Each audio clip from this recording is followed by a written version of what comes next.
இங்க பாருங்களேன், இந்த நபர் அழகா ஒரு மீனை பிடிச்சு அதுல தூண்டில் முள்ள மாட்டி கடல்ல எறிகிறாருங்க. இப்போ வெளியில இருந்து பார்க்கிற மீன்களுக்கு இந்த மீனுக்குள் இருக்கிற அந்த தூண்டில் முள் தெரியாது.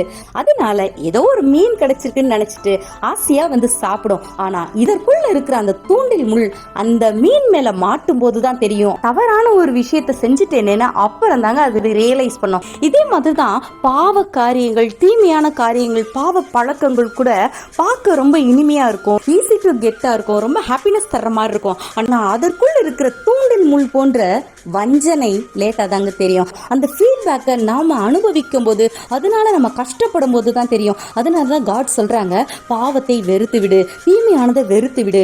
அது அழகாய் தோன்றும் போது அதை நீ பார்க்காத, அதுகிட்ட நெருங்காத, அதை தொடாத அப்படின்னு சொல்லிட்டு பல விஷயங்களை காட் நமக்கு சொல்றாங்க. சோ பாவத்தை வெறுப்போம், பரிசுத்தரை நேசிப்போம். God bless you.